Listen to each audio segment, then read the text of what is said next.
It's 5:30, time to call the meeting to order. Would you please stand for the Pledge of Allegiance? I pledge allegiance to the flag of the United States of America and to the republic for which it stands, one nation, under God, indivisible, with liberty and justice for all.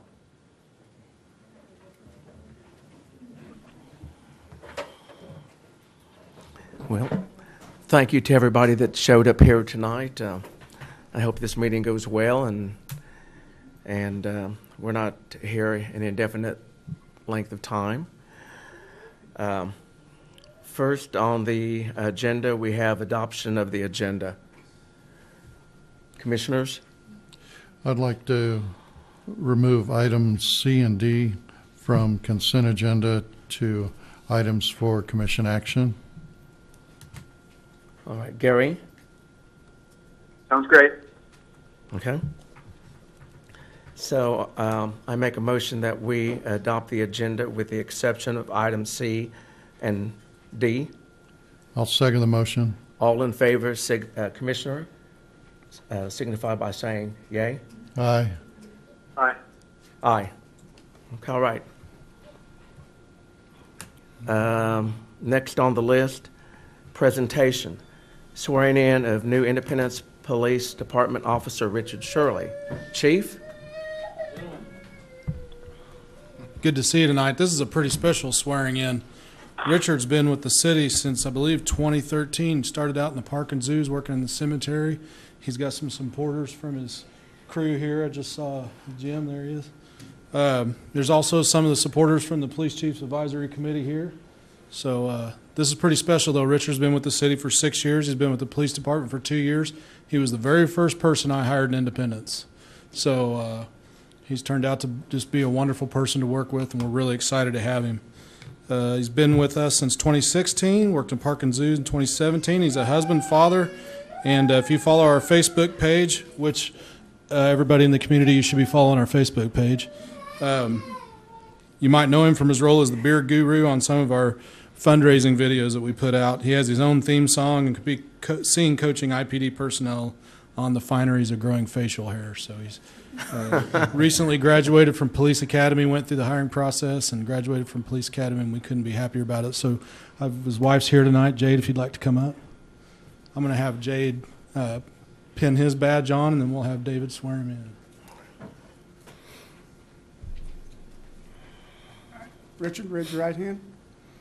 I do solemnly swear that I will support the Constitution of the United States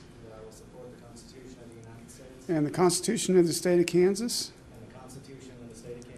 and faithfully discharge the duties of police officer for the city of Independence, Kansas. So help me God. Congratulations.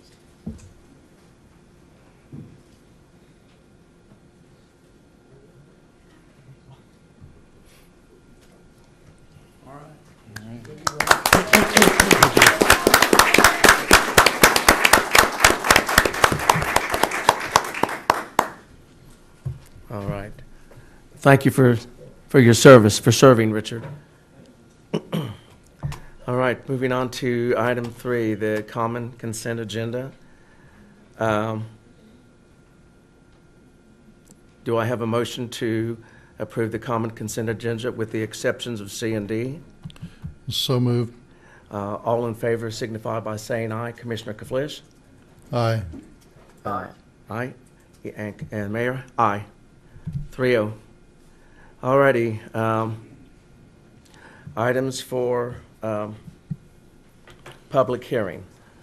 Let's move right on to item C. Consider proclaiming the City of Independence a Census 2020 partner. Are you going to do the public hearings first? Well, I was going to move these. Okay. Yeah. Let's move these to the back. They're in items for commission action. Okay. Okay. Gotcha. All right. My mistake. Let's go straight to public hearing. We have a public hearing to consider condemnation of 208 North 17th Street. Yes. Hey, Don. How are you? I'm doing fine. How are you, sir? Good. Yeah, the staff's recommendation at this time is to proceed with condemnation. Feel like with the fire damage there on the, we heard from the owner of the property Monday or Tuesday. We've been worrying about flood damage, possibility of flood damage, so wasn't able to meet with her this week, but did try several times to contact her before then. Haven't received a timeline or anything like that. It is boarded up. It is being mowed, but there hasn't been any progress like we thought there would be to start repairing it. We would like to move towards condemnation because that sets a time frame. If the owner is still interested in fixing it, that sets a time frame to do it. If not, then that allows us to move towards tearing it down if the intent isn't to repair it. So, All right. so it's staff's recommendation that we proceed with that we move forward with condemnation on this property. All right. I'll open up the public hearing. Would the owner by chance be in the audience tonight? Yes. Would you please come to the podium and state your name, please? Hi, I'm Christy Campbell, and I am pleased to report that renovations are underway. I did hire a contractor to do some of the cleanup and get some of the larger items. There was quite a big mess. There had furniture and lots of debris. The first guys that started the cleanup job, they started on it and didn't finish, so I had to end up contacting other means to get the cleanup finished. We started the demo and tearing down some of the walls, and to make it easier for the electrical work to be done. He didn't have time to speak with me, but I was trying to let him know that we do plan on having the electrical work done.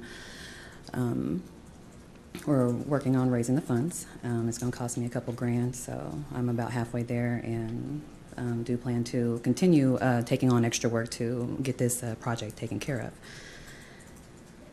And let's see.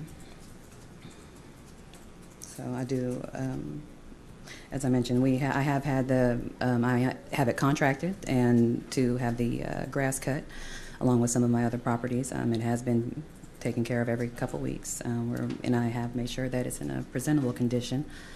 The property is secured, and we won't have any vagrants going in and out of there.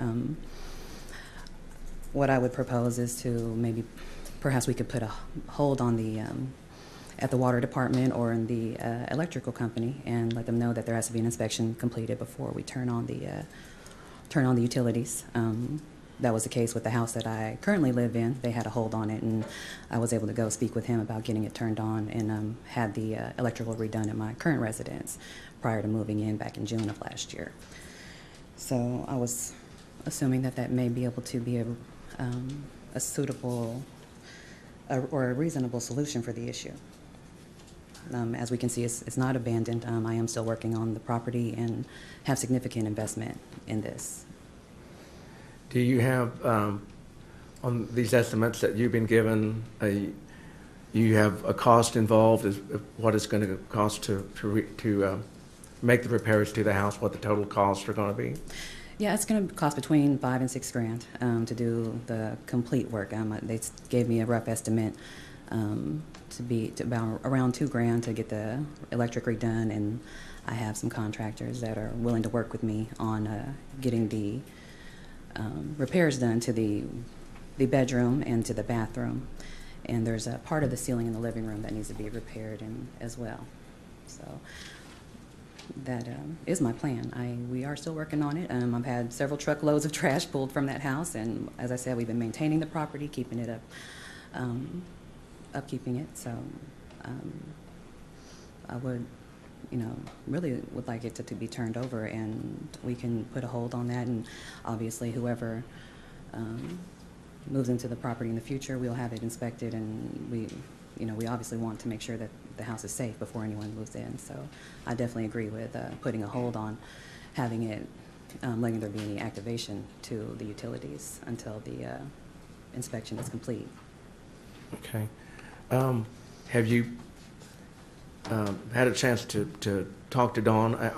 Was he aware of some of these plans that you've mentioned tonight? Well, as I mentioned, I did receive the letter, and it said to give him a call, let him know if I would be at the meeting or not, but he was pretty busy with the water damage and was not able to meet with me. So he told me that basically once the electrician has done the work and done the inspection, that he would be able to work with me at that point. So basically when the job's done, let him know, and he, you know, so. But Okay. at that point, you know, I still am working on it, and so that's where I'm at. Just.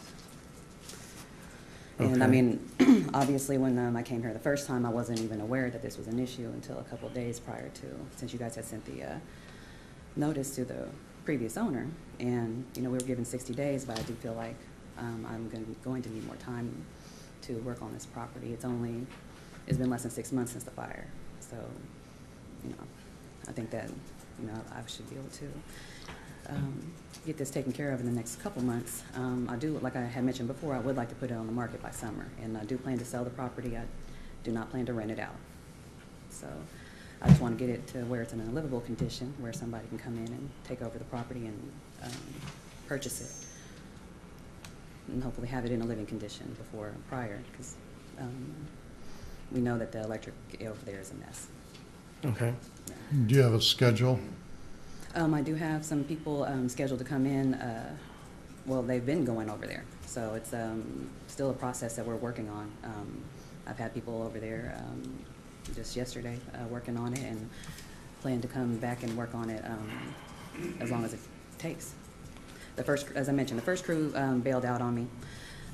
They were having issues with their truck and whatever else. It doesn't make a difference, but that went on for a few weeks, and then about 3-4 weeks ago, I was able to get these guys on the project. So they've scheduled me in, and they just were, like, as I mentioned, I've even put on some gloves myself and went in there and picked up some of the trash and tried to get it bagged up and taken out to the dump and whatnot. So we're definitely working on this property. Well, one of the questions that Don had earlier, he said that you hadn't got him a schedule.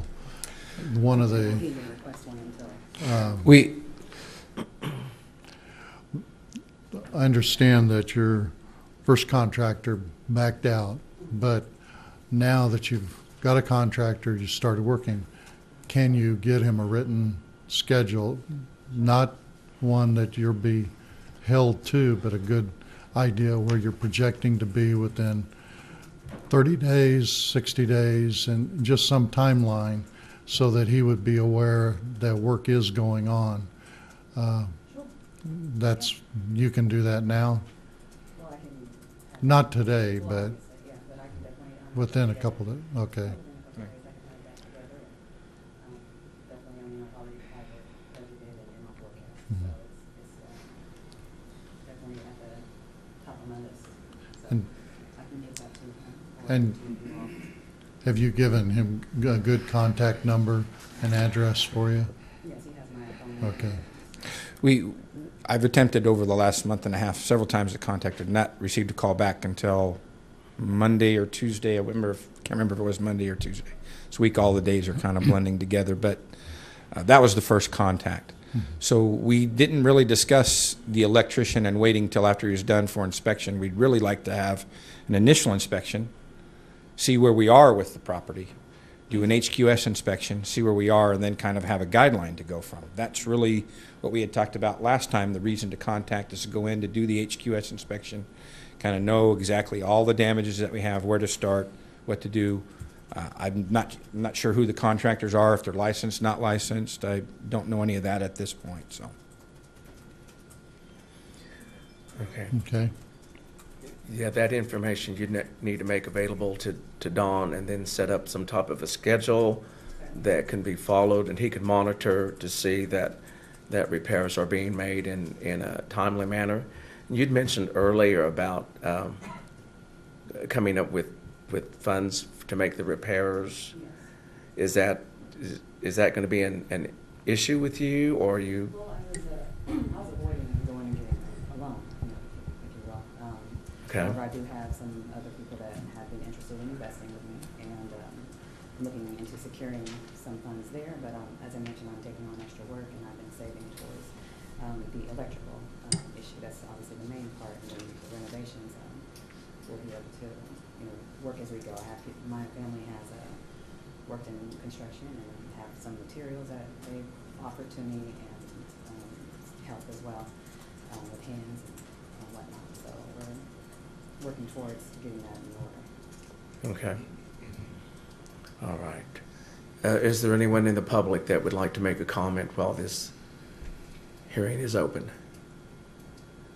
All right. All right. Thank you. Thank you. Thank you very much. All right. I will now close the public hearing. Don, then you're... It's still, I think sometimes people don't quite understand when they hear condemnation, they think one thing. The condemnation is a process. So if we're going to sell it before the summer, condemnation process can go anywhere from 9 months to a year, even longer if we're working towards getting something repaired. But I think it gives us something more of an opportunity and way to monitor and control what's going on there. It's still our recommendation that we move towards condemnation. If it gets done before that time, we're happy to do the inspections and recommend that the condemnation be rescinded. Okay. The only problem, if we go ahead and condemn it, then you can't use the house for any loan value. And that's been an issue for one house that had a fire, that it's condemned and the owners had to just use their money, and it's taken them longer to complete it than what they anticipated, because they're just having to rely upon the funds that they have extra, and they're making a lot of progress on the house. You see it's changed considerable from before the fire and now, but they do have an issue that everything has to come out of pocket, that they don't have the advantage of borrowing against the value of the house. So, we're kind of caught with, if we don't provide the means for the owner to renovate, then no one's going to want to renovate. And I've had some developers mention that in the past, that they have had issues that they're not going to do any more investing in flipping a house here in town because of some of the things they ran into. So it's hard, because we have to have a schedule from the owner, and communication has to go on so we know where it's going. We can't come in and say we'll work with you and give you a time period, but then never hear back. It's critical that the conversation goes, that if Don makes a call, that there's reasonable response time. I would say for me that's critical. If we don't have, definitely if I don't know what's going on, if there's no communication, then only thing I can stand on is that Right. we go with our recommendation, and Right. and that constrains them to move forward. So.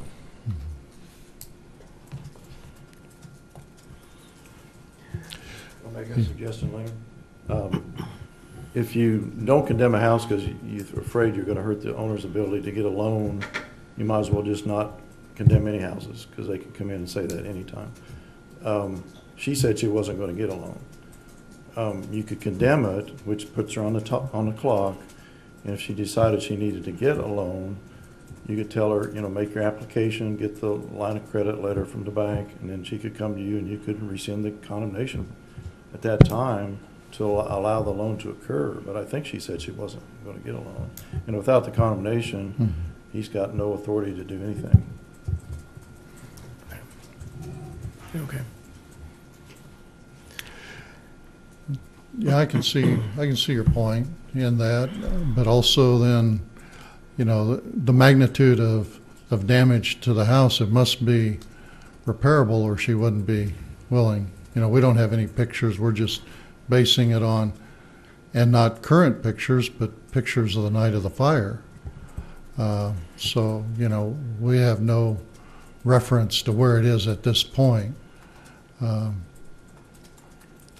So, I'm in favor of tabling the condemnation, 30 days or something to see if she does get Dawn a schedule, if work does progress, if there is work that is going forward. Because there's a house next door that has windows off, doors open, a lot worse condition, and we've never even looked at it because no one's complained. But, we drove by to see this house. It's on another list. It will be brought up in the future. But the point is that when the fire was, that house next door could have been seen and it could have been brought up then, because it's definitely a hazard with people coming in. So, in one case, we won't do anything for a house, and in this case, we want to go ahead with condemnation. So, I would be in favor of bringing it back in 30 days. Part of that, too, is that there's any number of houses in the community that could be brought before the commission to be condemned. But we can't bring them all at once. We just don't have the means, and that would be an awful big list as well. Yeah, but again, in condemnation, we should be removing the most severely deteriorated houses before we remove a restorable house. And going to that point, that is something that we're working on. Those will be brought before the commission sometime in the near future. Right. I'm inclined to agree with that, to give her an extended time on that, but it's critical that, Ms. Campbell, that you talk with Dawn here and you set up a schedule that's reasonable for the workers that you have contracted, specify a timeline as far as when the repairs are going to be made, and then keep in touch with him so he can come by and see how work is progressing. If you would be willing to do that, like I said, if I would be willing to, as far as me sitting here, extending some additional time for you to see that accomplished, being that you did state that your intention is not to make the house a rental, but to complete the repairs and then turn around and sell the house. And we'd like to see the house come back with another owner and back on the tax rolls. But it's imperative that you work with your contractor and you define what your schedules are going to be, and then you let Mr. Cushing know so he knows what the time plan and the time frame is, and that you're moving along in that direction. So with that, what are we looking at extending that out then? I would recommend 30 days. 30 days? June 27th. Okay. Would that be? I understand, and it would be greatly appreciated. Schedule and show them progress, and I should have brought pictures to show what that's been done so far. I can have those available for the next meeting.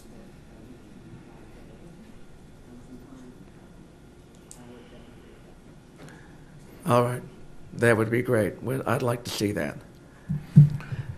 Yeah, and I think it should be known that the 30 days are critical. Something, you've got to communicate with Don. Work has to be progressing that we can see to an end. And if there's any issues, you come to Don with them and keep the line of communication open. Just touch base periodically. Can I make another suggestion? Risk it. Yeah. Would you consider making a 30-day tabling contingent upon her agreeing to let Don do the initial inspection for two reasons? One, to address your concern about how bad is it really inside. Maybe it's not as bad as it looks. And the other is so he'll know what needs to be done. I mean, right now, you can give him a timeline, but he has nothing, he has no real basis because he doesn't know what needs to be done. Yeah, he's got the building code to go by. He can't get in there without her consent at this Yeah, point. that's right. And I think we give her 30 days, then if she's not, then come in and do the evaluation. You know, it is her property. So, you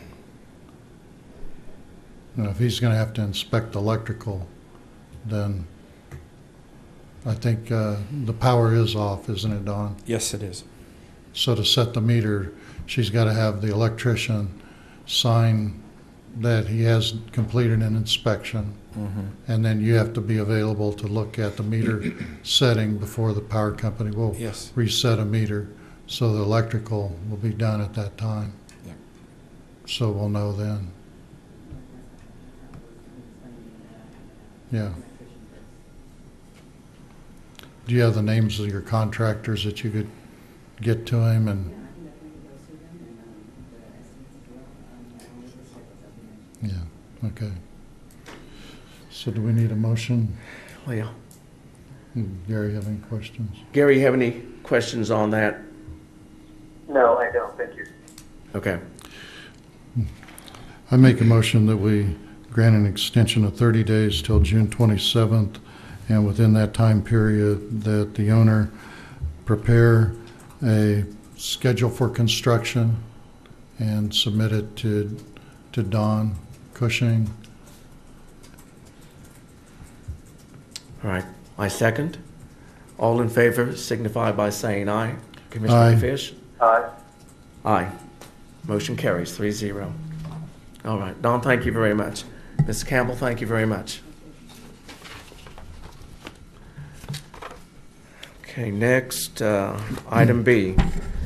Public hearing to consider vacating an east-west alley connecting to Earl Street between Cedar Street and Coffeyville Avenue. A utility easement would remain for the vacated alley. And I have request to address the City Commission, Aaron Trimble and Octavian Castorina. Yes, if you'd please come to the podium.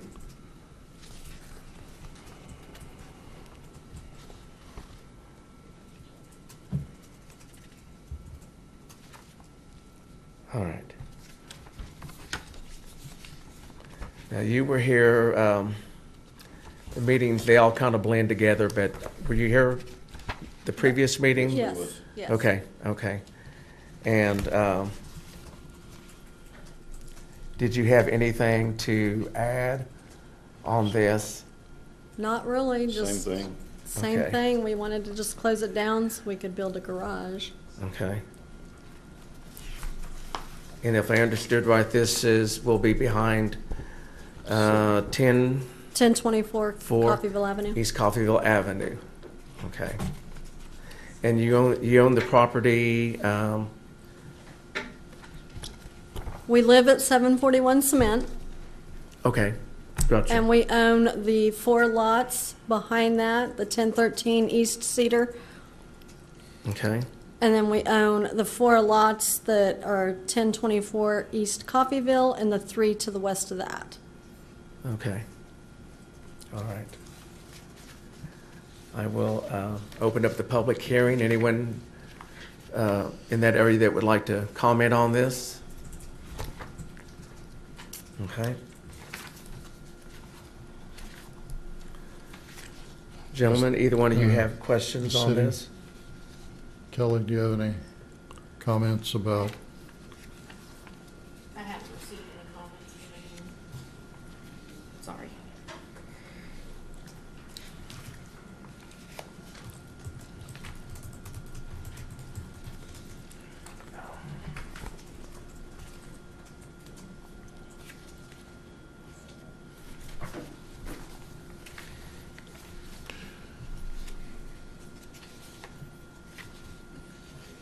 That's my place. All right, either one of you have, Commissioner Kaflish? No, I don't have any concerns. It looks like the alley was never established, just a right-of-way was committed. What would end up by abandoning the alley, vacating the alley, there would still be a utility easement through the property to allow utilities to go in, and the utility companies would have right of access, just like any. Right, there'd be no construction over the No.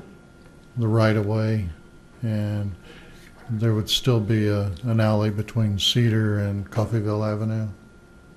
Yeah. That one? Yeah, it does So- affect that one. No, I don't have any questions. Okay, I will close the public hearing. Gary, do you have any questions on this matter? I don't. Thank you, Louis. All right, thank you. All right, then, I make a motion that we move to adopt an ordinance vacating an east-west alley connecting to Earl Street between Cedar Street and Coffeyville Avenue, with the utility easement remaining for the vacated alley. Do I have a second? I'll second the motion. All in favor signify by saying aye. Commissioner Kaflish? Aye. Mr. Hogsett? Aye. Aye. 3-0, motion carries. Thank you very much. Thank you.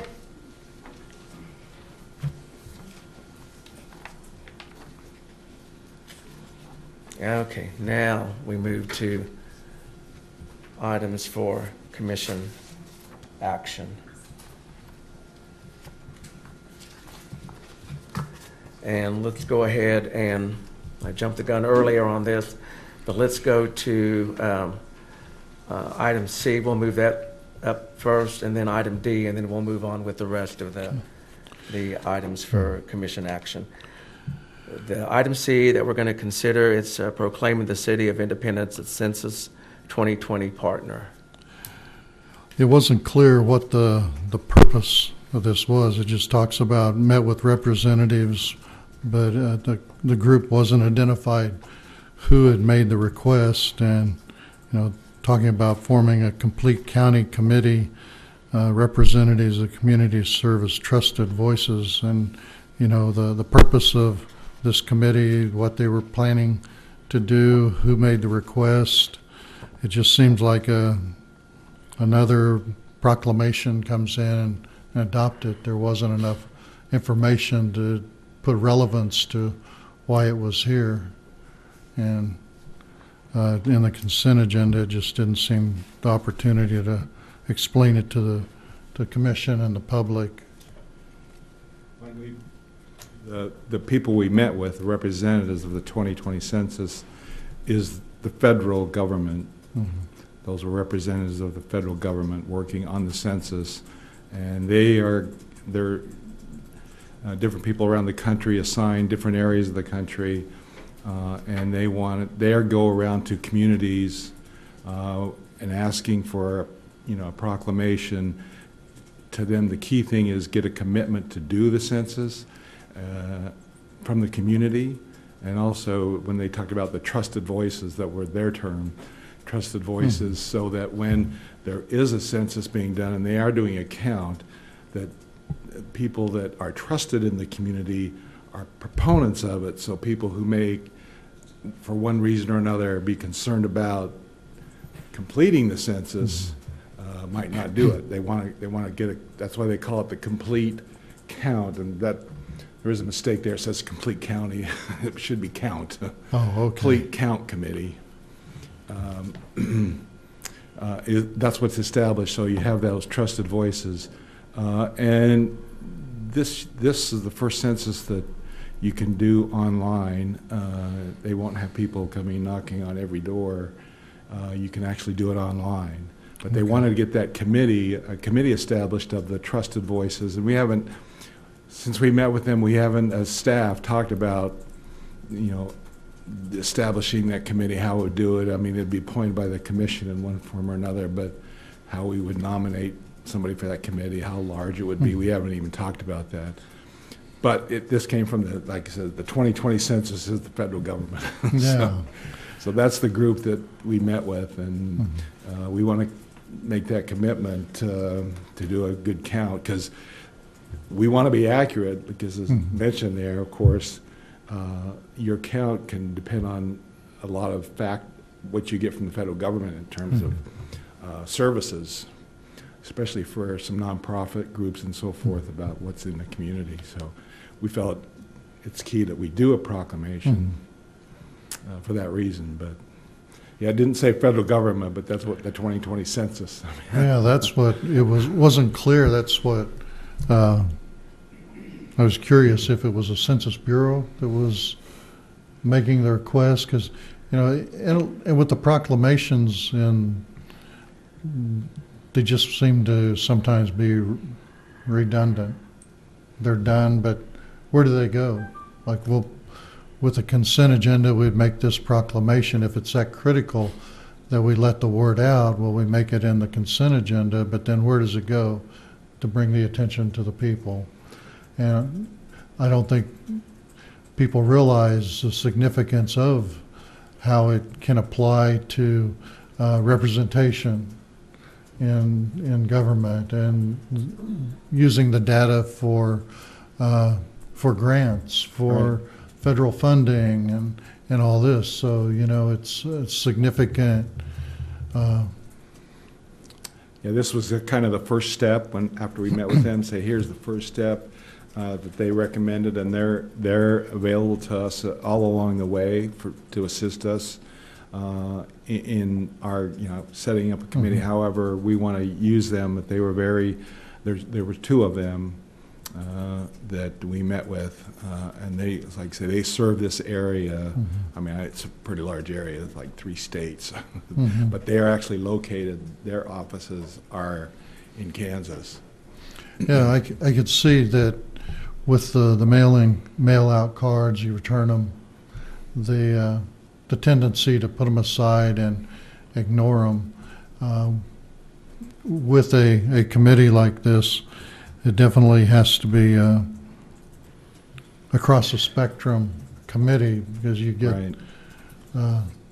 to make contact that everyone knows how important. There's those that are definitely going to turn it in, but there are people that could, I don't want the government to know how many people I got or some of the questions, so they fail to respond. But in essence, it's hurting them, because it cuts down the chance of federal funding for some of our programs that will reach So, them specifically. right, you're right. When you say So- across the spectrum, that's the trusted voices throughout the community.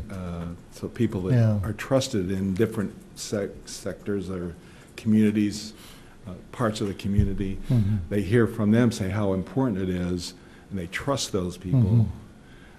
And then we get a more accurate, the complete count is what Mhm. they're looking for. Yeah, yeah. Sometimes the formation of the committees are not as broad spectrum, but in something like this, we definitely need to reach out and define a purpose for the committee and publicize it, and then select people that will have that touch with the different ethnic groups, Exactly. social groups, economic groups, to get a response. So what you're planning, the Complete Count Committee would be the name of the group, and that, similar to some of the committees we formed, where each of us would make contact, make recommendations, the names. Yeah, we and could follow that city. same process like Yeah. we did for the strategic plan. Yeah. We could follow that same process. It makes sense now. Okay. You know, it was just some odd representation. I've had some people call on the phone that say they're representing something, and, you know, you just start getting skeptical after a while. But no, this is I didn't do a background check on these two guys. I took their word that they were from the federal government. So no, they are very good, very helpful, very. So their goal and the reason they are hired is to get a complete count. Yeah, good. That was my question and concerns about that item.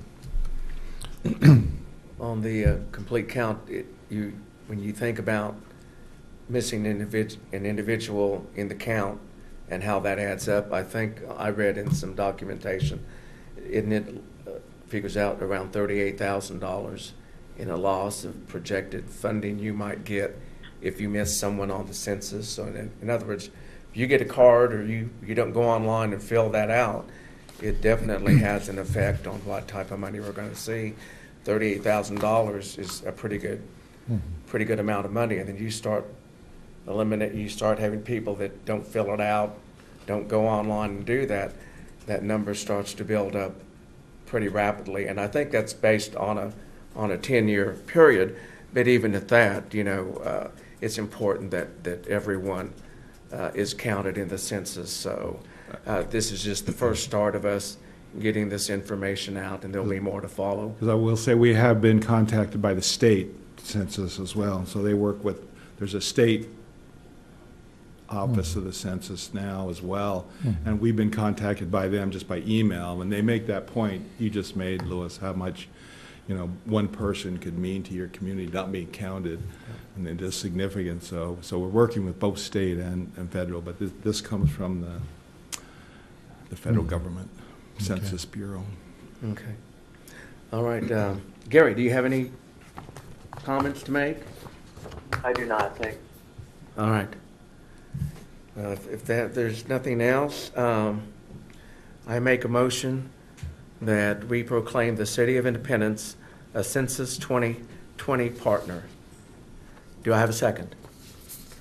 I'll second. All in favor signify by saying aye. Commissioner Kaflish? Aye. Commissioner Hogsett? Aye. Mary Susie? Aye. Motion carries. All right, moving on.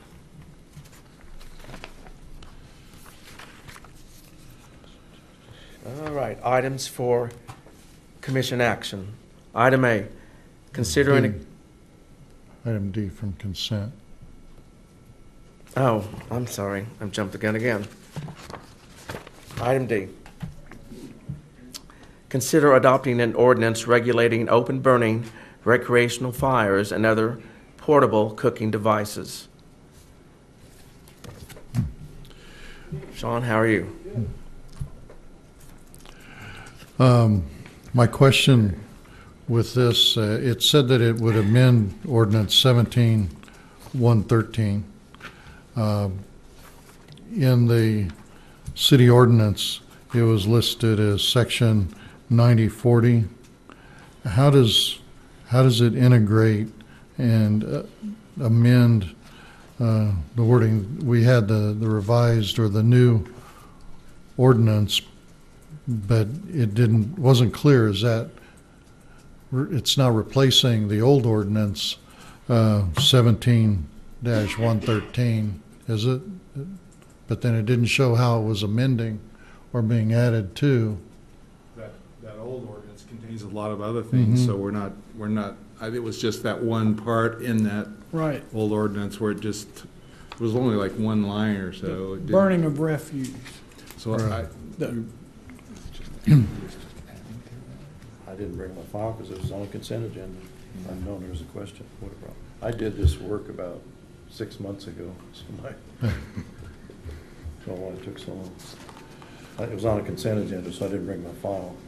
If you show me the 17-113,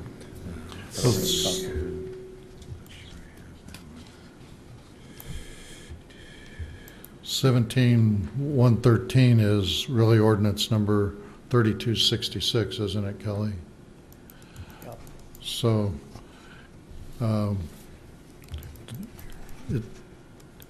how does that integrate into that old ordinance? You don't know. I can't answer it until I look at the old ordinance. That's what, there just wasn't the The direction. whole ordinance is not in the packet, because you asked for it after the fact. I think they're trying to find it in the packet. No, I'm not trying to find the packet. Oh, okay. Find it in your email. Oh, okay, I'm sorry. I thought maybe you were looking at the packet, and Yeah, it it's wasn't not in the there. original packet. There it is, I found it. Oh, no. Sorry. Yeah, I found it. Here it is, Jeff. Is this section on what you'd sent us later, section 13, where it just says burning Is of that the old one? refuse? You said Yeah. like 9-page Probably what's document? happened is they codified it, and then they Here's give us the- section numbers. They can, It says they 3266. assign section numbers to those old ordinances. Yeah.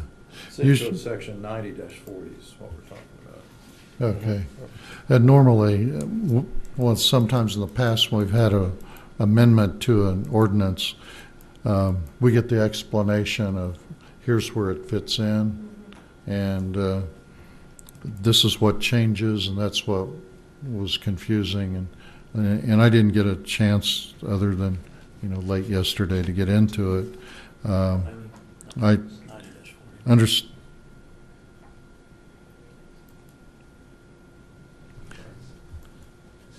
I've got a copy of 3266 if you want. I got a printed copy.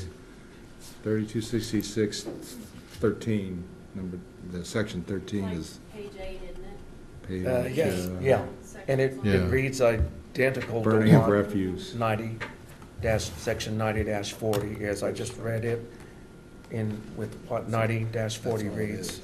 Those two things. And, All right, I'll just load one on the next page, I guess. and it reads identical.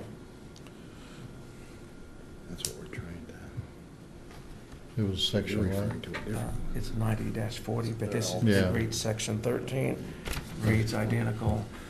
I just thought A, with this B, one, we were reads just- identical to what this section 90-40 is. 90-40, Okay. 3866. Because I looked at that, it's identical to what that 90-40 reads. It's word for word. So our new ordinance would just amend section 13 and the old New ordinance. ordinance basically repeals and replaces City Code Section 90-40, which is the ordinance you're talking about. There's Okay. ordinance numbers and then there's city code. That's And you what's can- confusing. You can refer to it either way. You know, once they get codified and they've been given a city code number, I think it's easier for the general public to just go by the city code section, Mhm. which is 90-40, because they have access to that online. Right. Ordinance, we have them archived, and Kelly can look them up, but if I want a copy of ordinance 3266, I can't find it. I'd have to rely on city staff to get that. Well, even when you go to the city code and you do a search for 17-113, all you get is a little number at the bottom of the section. I don't know where that came So that's, Could that be from a previous codification, Jeff? Because they assign those section numbers when they do that, and it might be something like that. Could be. To be honest, I remember when he first came in, we were talking about people burning leaves, and I searched and I was having trouble finding it. Mm-hmm. yeah, it is, it is a necessary ordinance. You know, you get the recreational fires, the fire pits, and currently those could go anywhere. But some of the other towns I found have similar ordinances mandating 25 feet from the residence, and even the cookers. I noticed you covered that in this ordinance, that a grill can't be on a combustible surface. It's surprising how many you'll see in a screened-in porch, on a wood porch, porch with a wood roof over it that's open. So there's a lot of issues that are being covered that are just accidents waiting to be there. And this will add to it, but the confusing was how it integrated, if it supersedes the previous ordinance or just did that one section that the 90-40. So basically, our ordinance that we're considering tonight would replace section 90-40. I'll add a sentence somewhere that says that. Huh? To be honest, I looked for that with him, and I couldn't find it. Yeah. I don't know. It's 17-113. I don't know where you found that. It's down at the bottom of the, Yeah, but you'd have to find 90-40 to find that. yeah, the only way I found it was did the search for that number. And in the email that Kelly sent, she copied that section, and you see it says code 1917, 17 dash. Well, Kelly's the expert on searching the city Yeah. archives. If it's there, she can find it. I defer to her whenever I can. 76.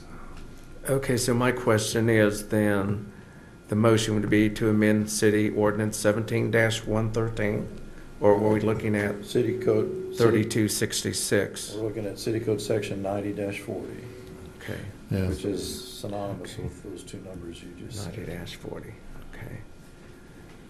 Okay, so the motion would be move to amend city ordinance 90-40, City code. or city code 90-40, as submitted for approval.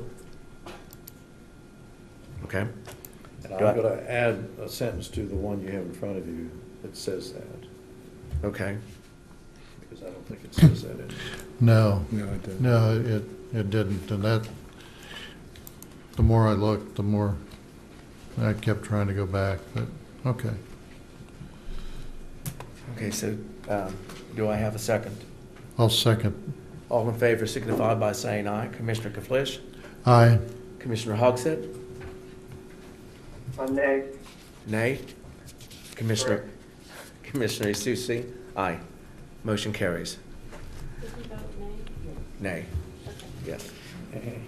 All right. There was a barbecue. Oh, yeah, I gotcha. All right, now we're moving to items for commission action. A, consider an agreement with Rainbow Fireworks Incorporated for the 2019 4th of July fireworks show. Jim Kelly, how are you today? I'm good, thank you. And talk about the show, but just a footnote on your 2020 census. When it becomes even more important, in 2022, the redistricting takes place in each state. And so you determines your number of federal senators and representatives, and it also determines your legislative districts. And if we don't get it right, there could be even a bigger shift urban from rural. So it is an important thing. There is an article in the Kansas Government magazine that arrived today on that, so you can get even more information. But as far as the fireworks show, this is year 29 that I have been doing this.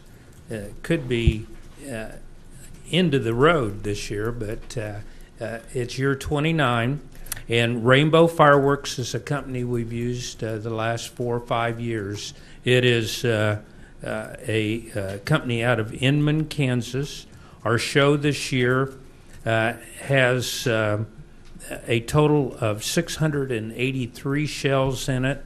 Last year we had 698. So there's a 15 shell difference, but the price they maintained is the same that we paid last year. So it was 15 shells to get less. Now, last year, we ended up raising the money necessary, but ended up with really no carryover balances. So the goal this year is to try to raise just short of $16,000, which is because the 15,650 is the show we've got, but we have 16 8-inch tubes that we have and have had for a number of years. They priced 12. Last year we raised enough that I was able to fill all 16 tubes and bought those extra at the end. And that was about, this year it'd be $287. So I hope that we get enough to fill the 4 extra tubes that we have, because those are the big shells at the end of the show. So far, though, I mean, it's going to be raising 5,650 plus the 287, so really 15,938. We've got a third of that collected right now, so have just a little over a month to go, and it is really slow this year. I mean, got some that came in early, but we've got a long ways to go to make it by July the 4th. So that will be the big push about the next 40 days. So Rainbow has, like I said, they've done it. They provided insurance coverage as they usually do, and I know the city usually buys some coverage on top of that just to be double sure.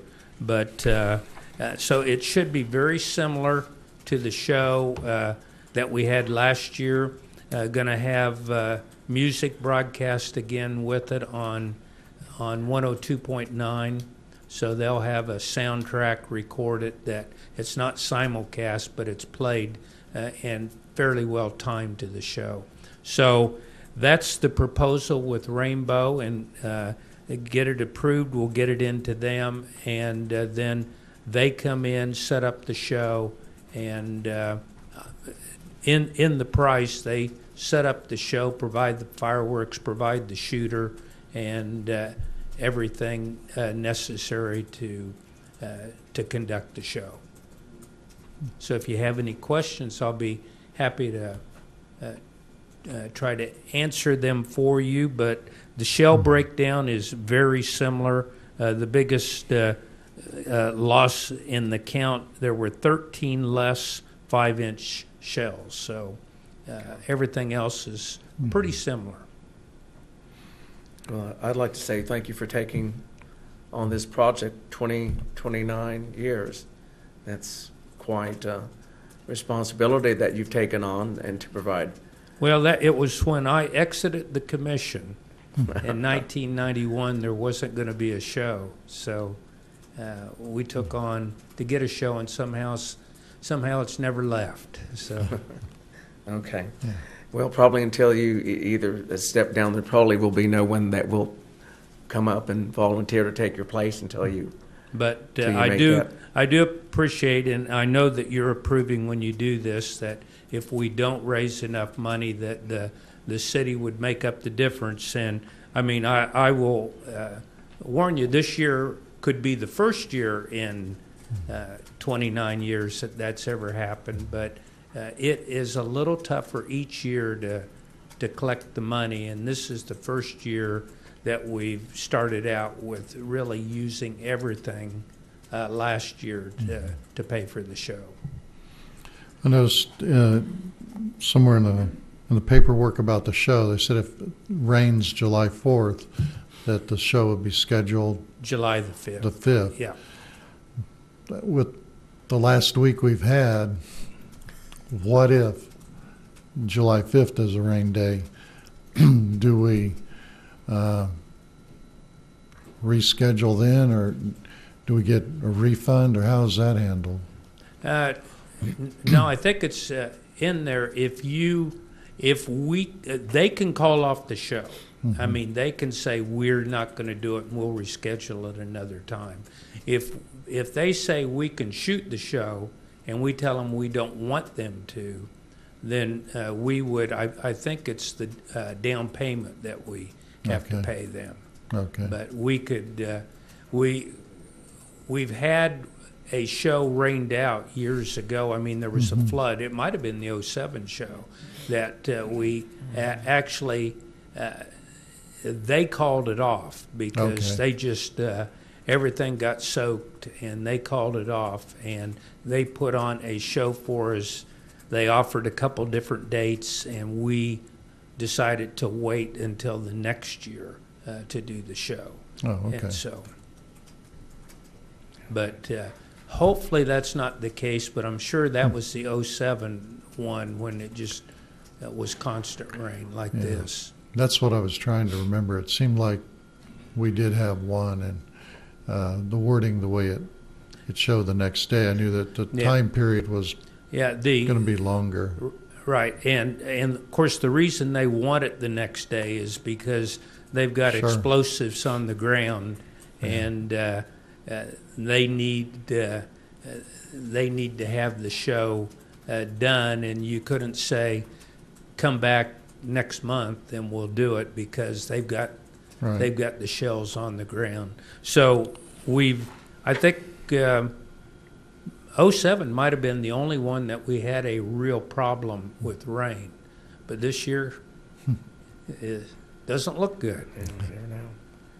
Well, Jim, while you're there, if people want to make a contribution, how do they go about that?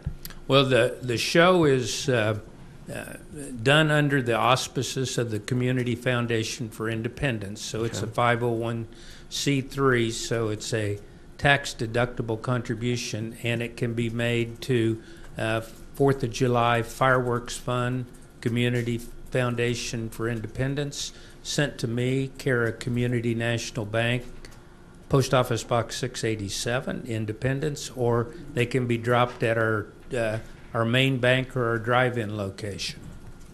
And so it will be, like I say, this will be a year that we'll really need some help. I've always figured if you had everyone that watched it, that watched the show, kick in $5, we'd have enough for a show that's 3 times the size. Right. But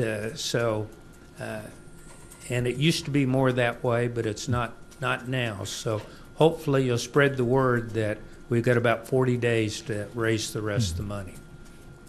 All right, Jim. Thank you. Thanks. Yes. Any other questions? Gary, No. Are you good? I'm good. Okay. Then I make a motion to authorize the mayor to sign an agreement with Rainbow Fireworks Incorporated for the 4th of July fireworks show in the amount of $15,650. Do I have a second? I'll second. All in favor signify by saying aye. Commissioner Kaflish? Aye. Commissioner Hogshead? Aye. Mary Susi? Aye. Motion carries. Moving right along.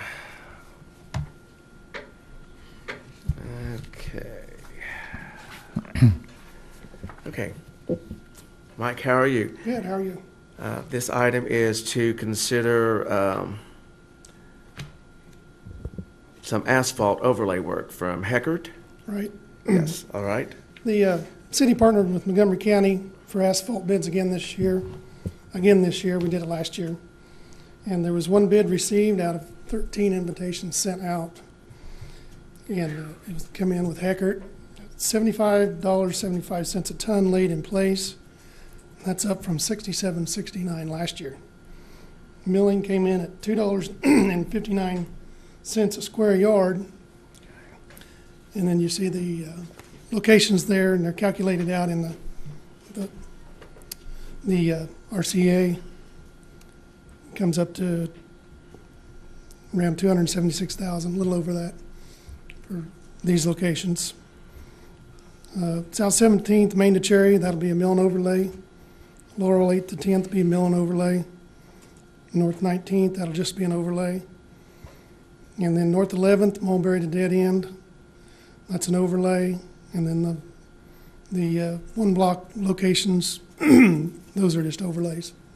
The circle there, you see it on North 23rd, North 24th, Locust Pine, Ben Mosley Drive. That's what we're recommending.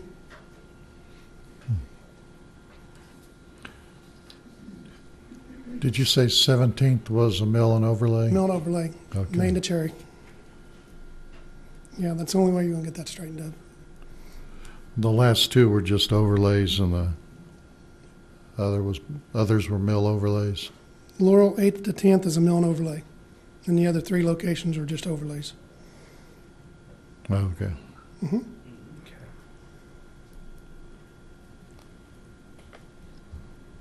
And if I understood you right, you said you'd sent out, there were 13 that was sent out, and we've got one contractor that bid, Heckert. Yeah, Montgomery County sends these out. Okay. And they're down at the bottom. Huh. They're just not, between Montgomery County and us and Caney was also in on this.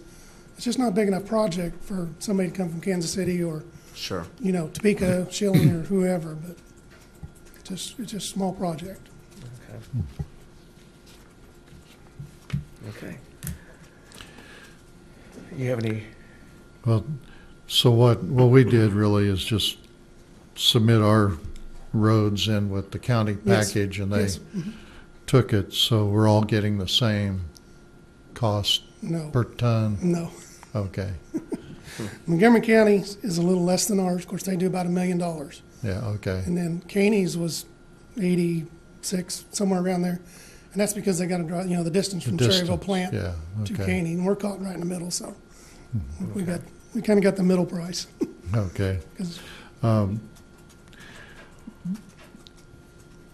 Maybe there was a statement in the specifications that the Montgomery County will inspect on. Well, we can do our own. I mean. Okay. Yeah. Inspecting, you make sure they're doing the depth they're supposed to be, and then you collect a ticket from the driver. So tickets have to be turned in to us every day. Okay, And we account for how much was used. okay. That's kind of all that is. So this, we'll do our own inspection Yes. on it.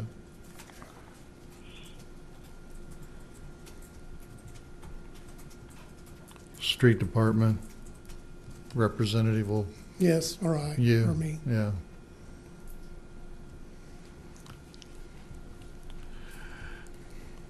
Yeah, depth of concrete and asphalt is always critical. Yes. You've got to be there. Once it's down, you can't tell. Yeah, So, can't redo.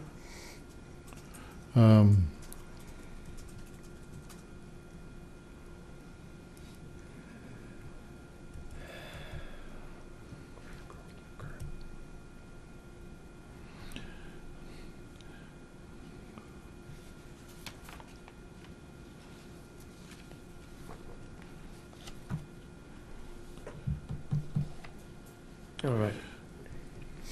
Anything else? no. You're good. Gary? I'm good. You're good? All right. So am I. Mike, thank you. Thank you. Thank you very much. I make a motion that we authorize the mayor to sign a contract with Heckert Construction Company to overlay the locations as recommended by city staff. Laurel, 8th to 10th, North, 19th, Sycamore to Pine, South, 17th, Main to Cherry, North, 11th, Mulberry to Dead End, North, 24th, North, 23rd, West Locust, West Pine, Mid Mosley Drive. Do I have a second? I'll second the motion. All in favor signify by saying aye. Commissioner Kaflish? Aye. Commissioner Hogshead? Aye. Mary Susie? Aye. Motion carries. All right, moving along. Item C, consider approving an agreement between the City of Independence and Trans Systems for the 2019 mill and overlay ADA sidewalk and ramps. Mayor, Sean Turner apologizes. His son's house was flooding in Baxter, so they're relocating him. So that's why he was unable to be here. But it's engineering services for not to exceed $61,000 to take care of the ADA design and for 17th, 19th, and Laurel Street. Laurel Street was added just this spring, so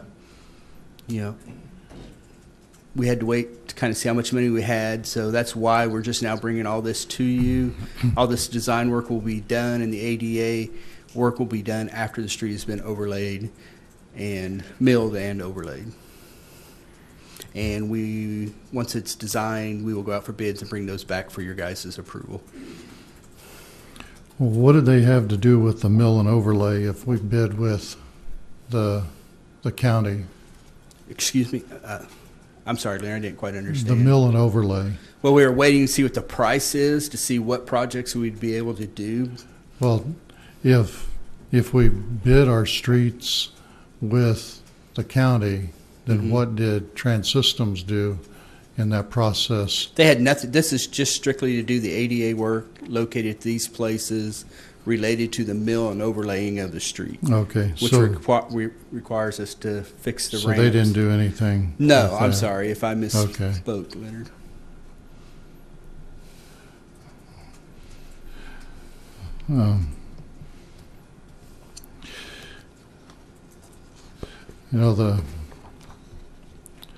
The only thing,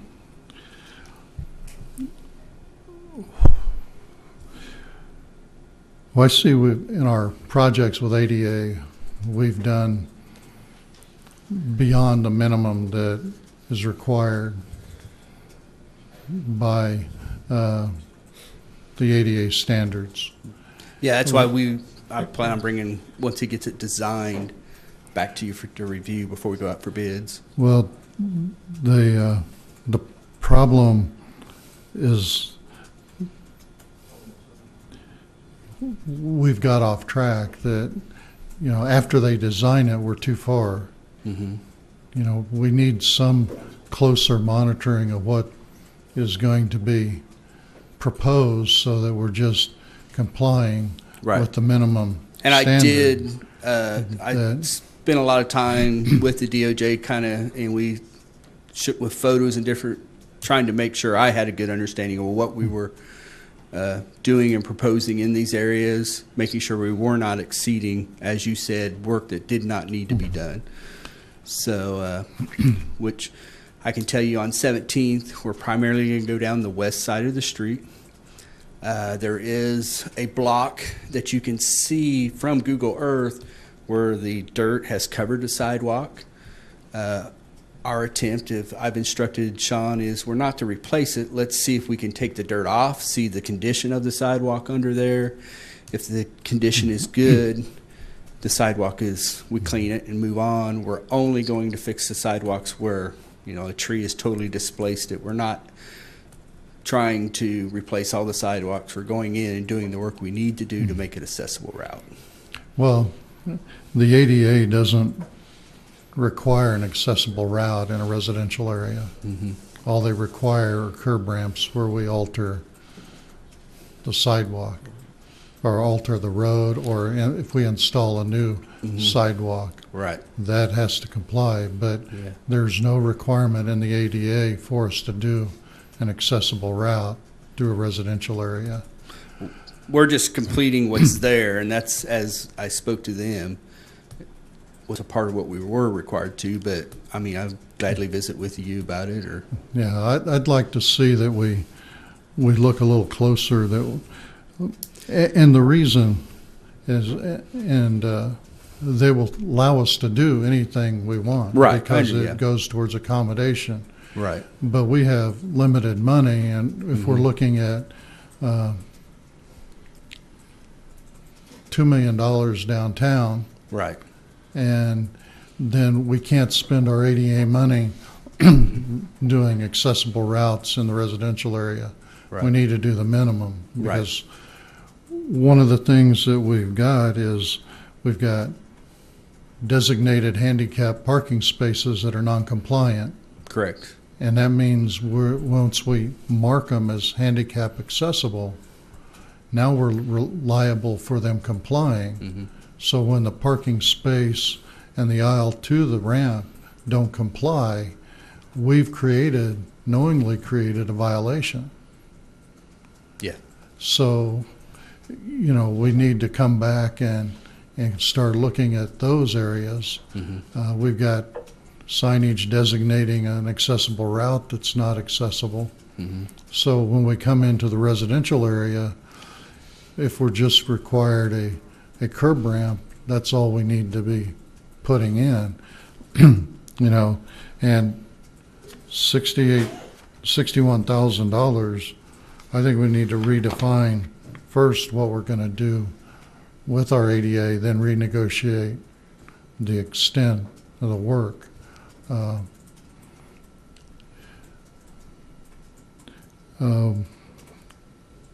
of the areas with, the issue with the natural terrain and is structural impracticability, or you got a title that identifies structural issues, which was used at the stadium. Yeah. Because it required handicap seating in the middle of the field, but due to the structure that was there, we were allowed to put it at the end. And the same thing happens at some of the locations where the sidewalk is too steep. The ramp isn't even required there. Right. So, which is a nice place in these two areas. I think it's all flat. It's just a question of, the only real question is there's just a block that is missing some sidewalks. The rest of it, one block, and it just appears to be buried. Yeah, and in that case, though, see, we're only required to put the curb ramp in. Right, and that's, you're correct. We don't. Yes. They're kind of two different things. Right. And I'm looking at, why look at a hourly rate to put a sidewalk into an engineer that we could do an in-house spec and get bids to replace that section and be cheaper. Okay. But, with I know you'd somewhere, maybe you or Lacey had mentioned the RFQ for ADA consultants. Yes. And I think it's something we need to look at really close. That we've had a lot of misunderstandings Mm-hmm. and done a lot more work, Mm-hmm. which we need to start focusing and to address the main issues that we Okay. have and eliminate the unnecessary sidewalks or Okay. what have you. So, I guess what I would like to see is what's been identified. If you've got the pictures that you've sent, 'cause DOJ usually will just advise on the code or the law. They'll point you to the section instead of actually Right. Yeah. approving. My specific questions, due to this being a complete mill and overlay, is, if we didn't mill out the intersections, are we required to do the curb ramps and different questions like that? And then we just looked at the pictures, which it's very flat, so most of this is just it. Curb ramps. There is a railroad track.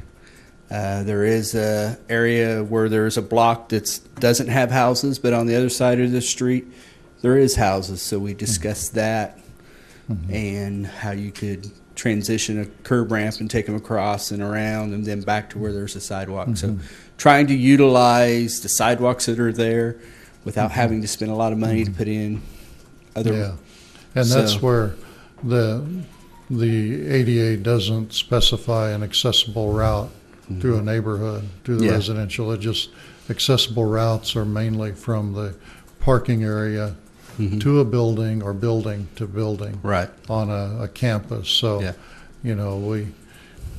we can simplify the ADA to just where the mill and the overlay, the major improvement, the alteration is in contact with a sidewalk at that point. Okay. So, before I would be comfortable proceeding with the contract, I'd like to see the extent of the work, knowing that we're not going beyond what our minimum requirements are. So I can put together for you the number of ramps involved at each location and exactly, and give you a more detailed at the next meeting. I'd appreciate it. Okay, that's fine. Yeah. I understand. All right. Thanks, Mayor. Yep. Thank you. All right, Gary, were you able to hear all that? I did, thank you. Okay, any other questions? No, not for me. Okay, Leonard, you're good? I'm good. Okay, so basically, we're going to table this Right. till the next meeting, or Well, when we can get, when we get the information? Okay, all right. Moving right along.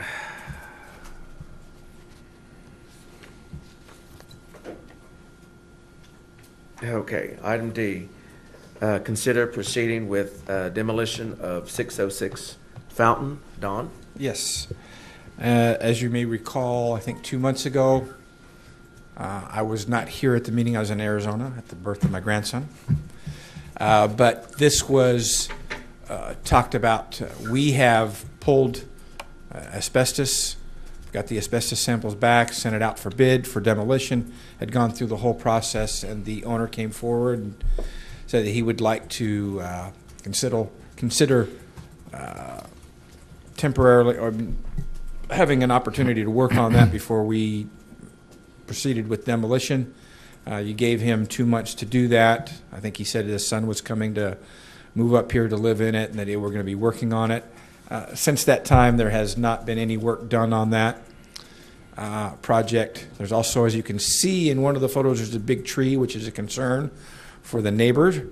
Said he was going to work on getting that tree trimmed or work out something with the neighbor. They're concerned about it falling on their house and not being taken care of.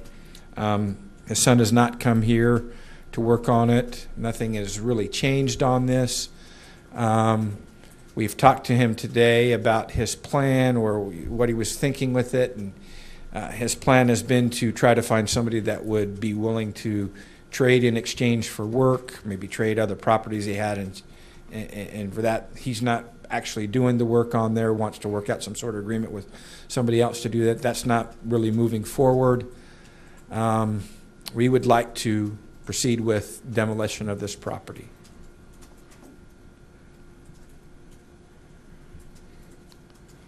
In the background that I got on this, other than just picking up some trash from the That's initial all investment that that's he's been made, nothing's been done to the house Nothing's been at done all. to the property. He's not been able to find anybody that'd be willing to do his exchange. And like I say, it's not.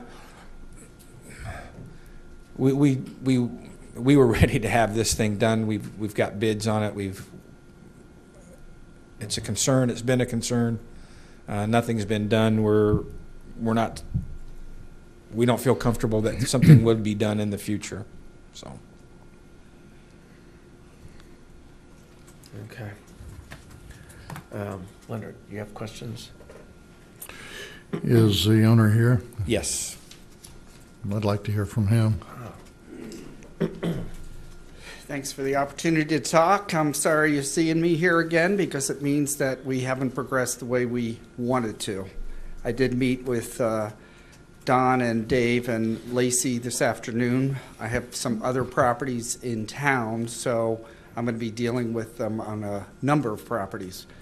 And I understand Don's position very well, and I appreciate that he's got a very hard job and that he's trying to clean up the city, and I'm all for that. I want to be part of the solution, not part of the problem. Right now I'm causing him a problem, and I'm sorry about that. My son indeed did move here from California.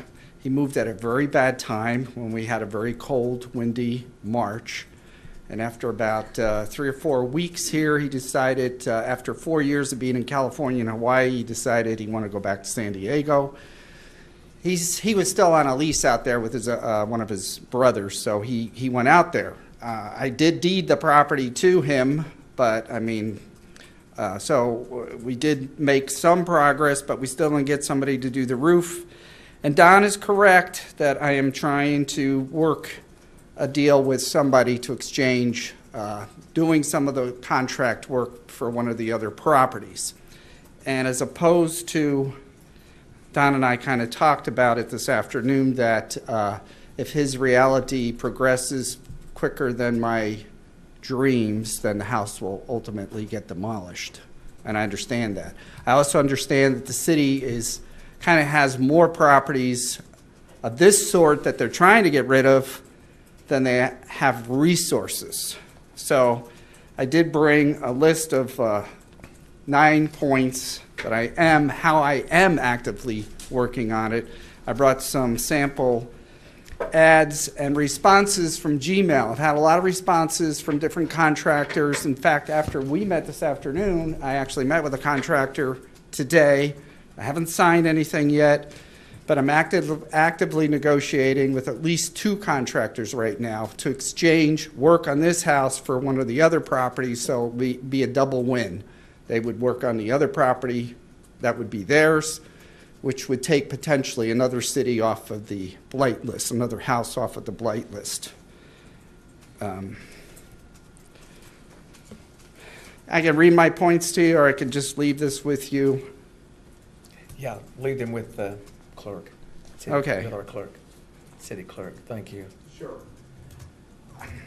So I apologize that more hasn't been done. I mean, it's certainly not that I don't have the intent, but in life, sometimes the intent takes longer to materialize than what we want. But I have been consistently working. When I went to that auction, I wound up buying like over 100 properties. We've taken time to create files on every single property, get the history of every property record card. All this takes time. I've organized into spreadsheets. In addition, I mean, trying to get somebody to, we have somebody doing some mowing, but they're not able to keep up with as many properties, so we're looking for a second contractor. So, I mean, we are making progress, not as fast as we'd like, and certainly not as fast as Don would like. But I think it's a good property. I think it's worth saving. I would still like the opportunity And if Don needs to progress, if you need to progress, and if at some point I can materialize and stop the process, that would be great. So,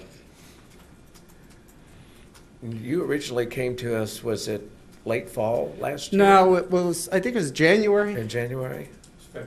February. Okay. Sorry, I didn't recognize you, and I knew you looked familiar, and That's when okay. it came up, and then I put two and two together, so. Yeah, it's, the problem that we continually have is that, there was a plan laid out, your son was gonna come back. The property, I understand, is deeded in his name, but he is, if I understand you right, he's going back to That's correct. California, so. That's correct. I'm still hoping when his lease is up that he'll come back, but I can't say for sure. In any case, I want to proceed with fixing up the property. And I understand you guys need to see some action. And what I'm saying is I am taking action, although it hasn't materialized in work actually happening. I mean, I have done this before where I've traded, either lots, because I have a lot to trade now to negotiate with somebody. And there's contractors out there that are interested. It's just finding the right fit. And because I have other properties, it's not like this is the only property. And we talked about that too. There's going to be some other properties coming up, so I would like to especially get a contractor so we can go through the list, because I don't want to be up here on other properties. Right, understandably, but we need to have a timeline set up, and we need to have specific goals identified, and then we need to meet those goals. I mean, you're well intentioned. I agree with that we have to see some progress. Right.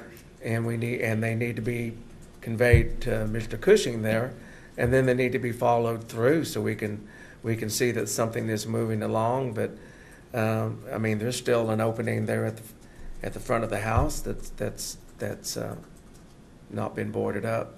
And I've gone by and looked at the house a couple of times since then, and to me it's just basically unchanged. So what's your timeline? What's your timeline that you're looking at as far as something happening, progressing on this property? We set a timeline 2 months ago for a property that had gone through the condemnation process and had been sent out for bid for demolition. The timeline was set and not met.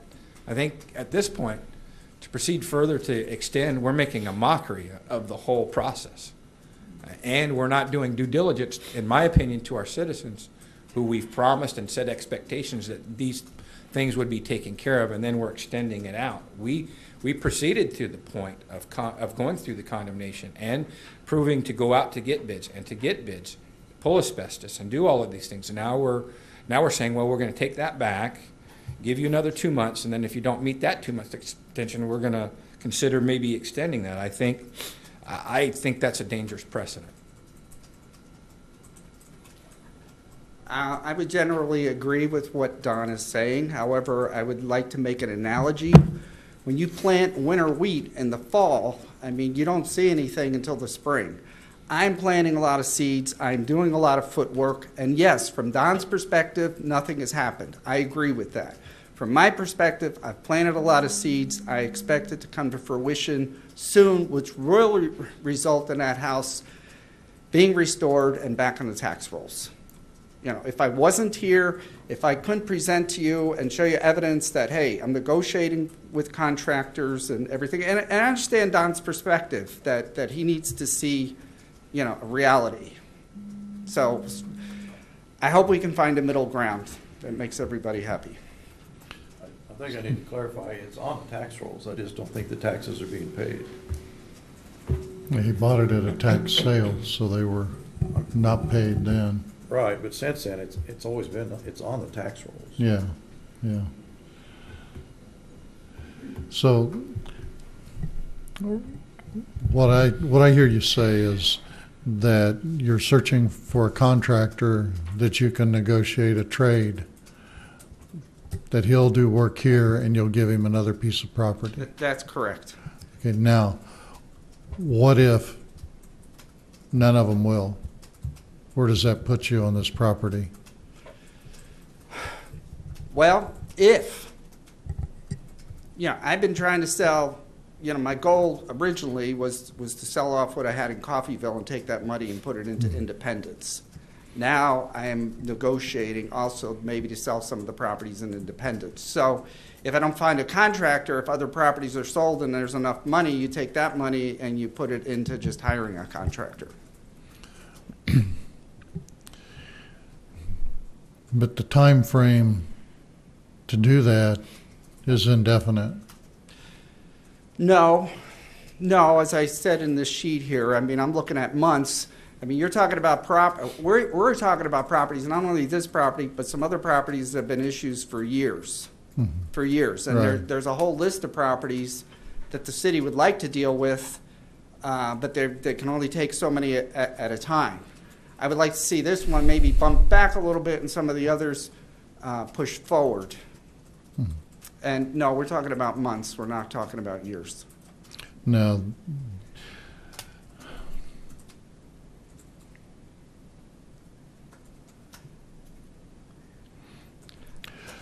so if you can't sell the property, then how are you going to renovate the house? I am selling property. I've already sold a number of properties. I bought over 100 properties. So initially the money's going. I've hired people to mow lawns. Right. I've hired people to create spreadsheets. I'm hiring somebody who's a specialist in promoting. There's one property in particular that's got some environmental issues. I'm working with some environmentalists. So I'm taking anything that I'm getting from these sales and putting it right back into the properties. And I would do the same thing with this property. And frankly, I was surprised because when I talked to Don, I thought it was taken off the list, which kind of placed it with all the other properties and not as imminent, any movement. And so that was my misunderstanding. But of all the properties that I bought in Independence, ironically, I think this is the best one because the foundation, it's got a full basement under it and a better foundation than some of the other properties that I bought. And that's the irony because this is the one that they're wanting to bulldoze first.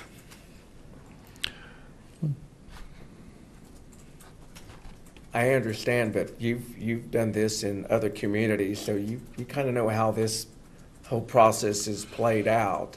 Yes. So, this is not something new to you.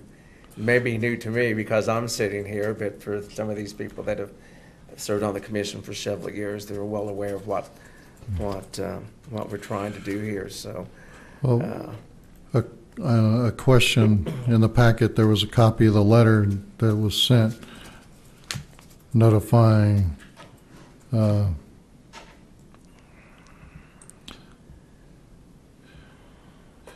letters to inform you that the City Commission will review the status of the above structure at their May 23rd, 2019 meeting.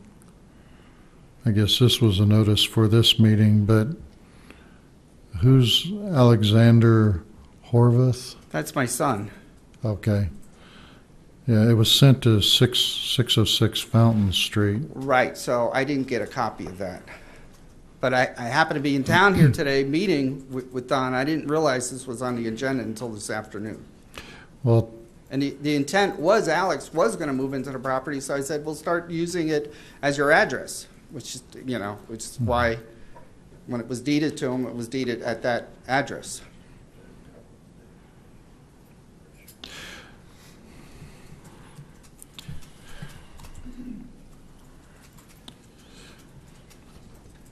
yeah, the communication has to happen, and that's a big part of what we're sitting here discussing again. That we talked about a schedule and of what was expected, but you and Don aren't talking. He doesn't have contact with you, with this one once it comes to your son, but you're still involved.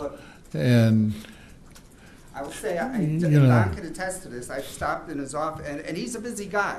And I Yeah. should probably call ahead, but I've stopped in his office at least 3 times in the past 2 or 3 weeks and left him notes to come in and discuss things, and I never catch him in his office, and so then we finally had a meeting today where we scheduled it ahead of time.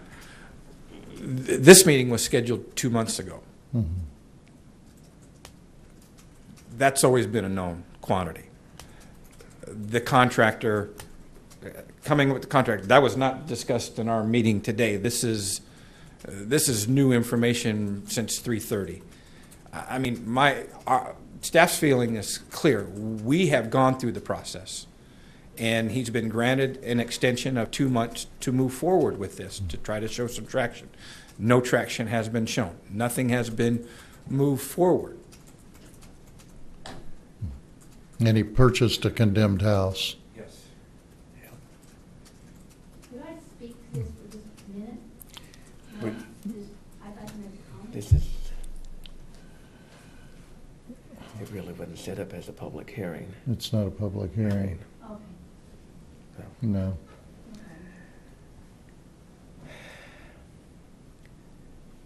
Well, I'm more inclined to proceed with demolition of 606 Fountain.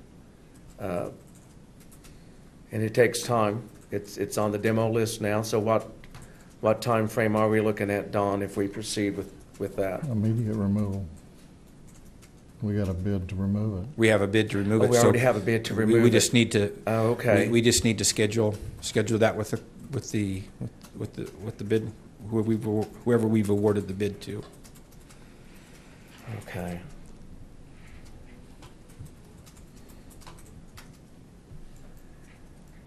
Gary, what's your take on this? Do you have one?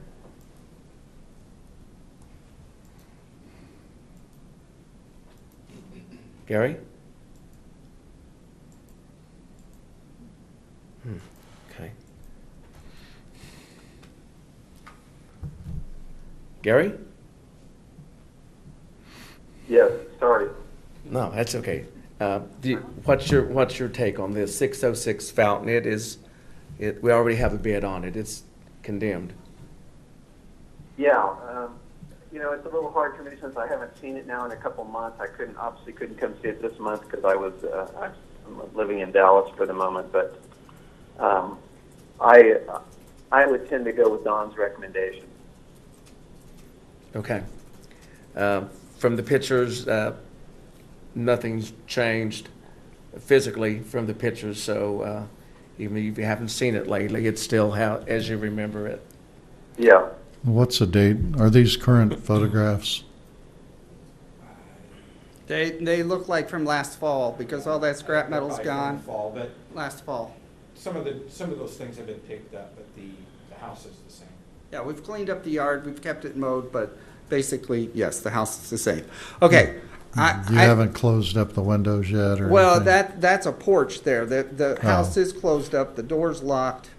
That's an outside, porch that's been partially enclosed, and that's the window that you see open is a porch. Well, obviously, okay, I would ask, give me 30 days, and if Don doesn't see something concrete within 30 days, then call the demolition guy. I can only go back. We gave 60 days in good faith. And in good faith, I'm here. I've made a list of some of the things that I've been trying to do, and sometimes what we intend to do takes more time to come to fruition than what we intend. I would have much preferred not to be here. I would have much preferred to have it done. Doesn't mean I still don't want it done. I understand Don's position. My position is I would like time to still save the property. If you give me another 30 days, if you don't see any progress, then I won't ask for anything on this. Don't stop the demolition. Just put it on your calendar for 30 days from now. where do we stop? You had 30 days. 30 days. 30 days if he hasn't started renovation. But didn't we give an extension of an already condemned property that went forth to get demolition bids awarded? Didn't we give 60 days in good Well, faith? I think we had removed it actually from being sent to bid, but it ended up on the bid list. It had already gone to bid. No, it came in, I think this house came in, that we're going to take it off of the bid list at That's one not meeting. my record. That may not be accurate. That's But- certainly not my recollection. You know, like, comes back, we got a house that's worse than that, and we haven't done anything. So, 30 days, he said it'll remove in 30 days. That's just my opinion, but there's two others, so. I mean, but we gave 60 days, and then we're going to give another 30 days. He bought the house in February, so he's had 2 months to get organized. I know it's a problem when you buy a condemned house, but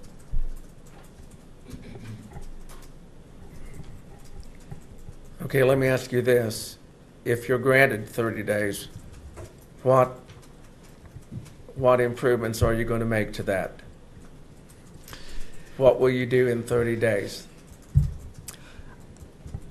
And that would be acceptable to Well, us I and think Mr. the first thing Cushing. that needs to happen is the roof needs to be replaced because it's got an active water leak. So there's the roof needs to be fixed. That's the first primary thing to prohibit more damage. And obviously, I mean, I have talked to the neighbor lady about the tree, and I told her I want to get the roof fixed first, and that she and we talked about splitting the cost of trimming up the tree because it's affecting both of our properties. So I would say the roof and the tree, that big tree that needs to be trimmed. There's more than a roof leak. Well, There's holes in the roof, which can also involve damage to framing. There are several holes in that roof in the front and the back. It's more than just, and as we discussed today, he got a verbal bid from a roofer. He said the cost was so much he had to try to find something else to do or find some other way to do it. It's more than just leaking. well, if you're going to replace the roof, you got to replace the bad decking and structural correct. framing too. I'm a persistent, I'm a creative person. I don't give up easily. I'm still here. I'm pushing for more time, which is indicative of my persistence. And I know you get a lot of people that tell you what you want to hear, and I understand that. And I try very carefully to do what I say I'm going to do. And I am disappointed that things haven't progressed faster. There's no question there. But they are progressing, just not at the rate Don would like to see, not at the rate that I would like to see either. And I don't want to keep beating the same drum. I didn't set the timeline. I didn't set the 60 days. It's not something that I wanted to see or set. This was something that he asked for, and he got and didn't meet. Right, but my recollection is the same, that it was taken off the list. So I thought, well, the pressure's off. I can work with all these houses as a whole. So I also thought it was off the demolition list. It wasn't till this afternoon that I found out that it's on the list, back on the list, when I thought it was off the list. Which doesn't mean I wasn't concerned about it. I am, but I'm concerned about all the properties that I have here in town.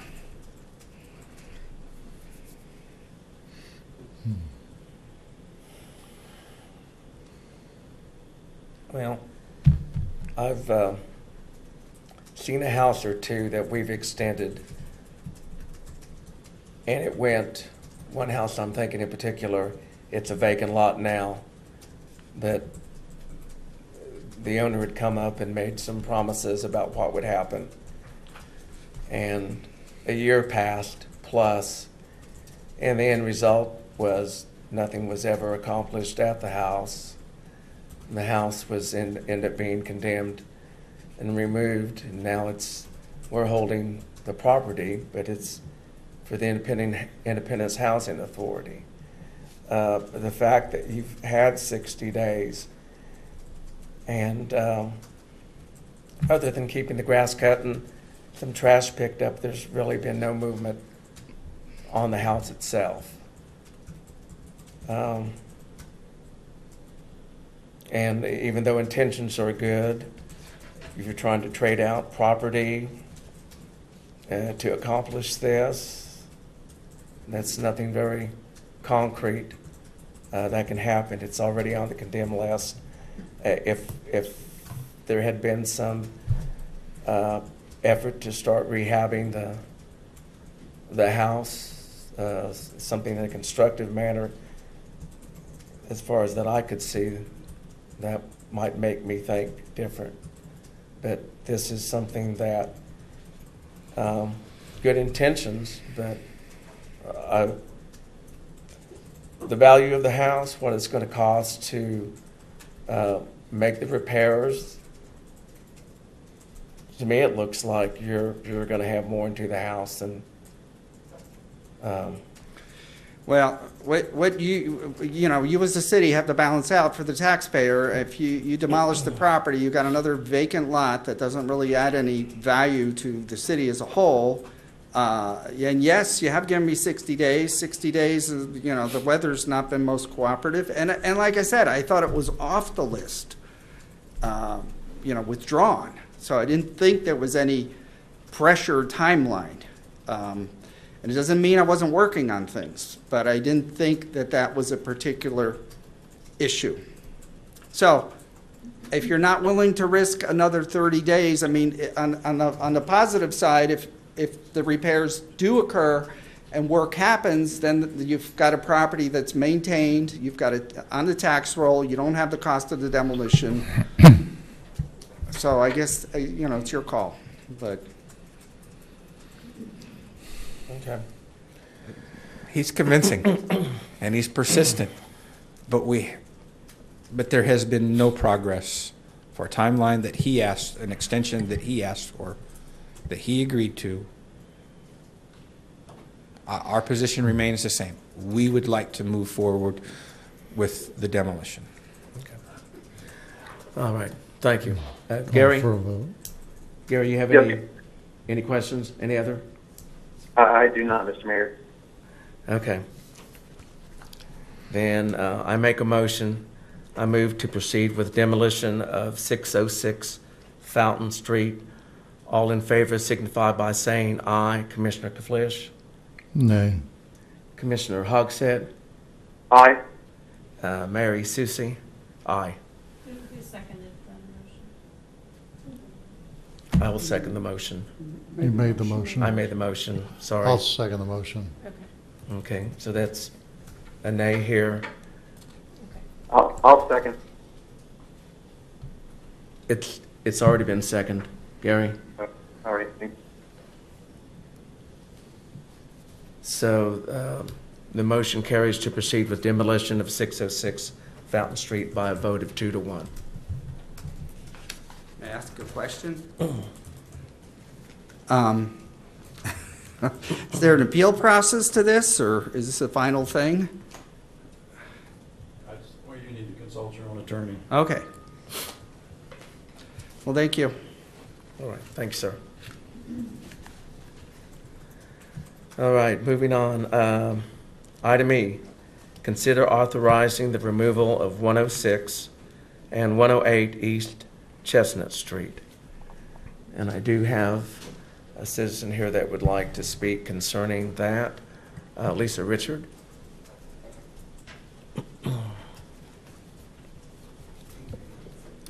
Good evening, Commissioners. Thank you.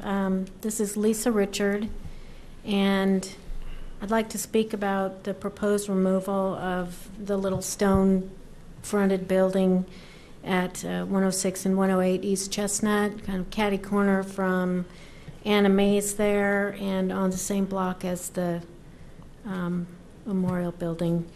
The building was built between 1923 and 1931. I talked to Ken Brown today, and he looked that up on some maps that he has. It wasn't there in 1923, and it was there in 1931. It was a dry cleaner on one side and a monument business on the other. And we don't know a whole lot more about it at this point in time than that. Looking at the building, it does appear to be in reasonably good condition from the outside.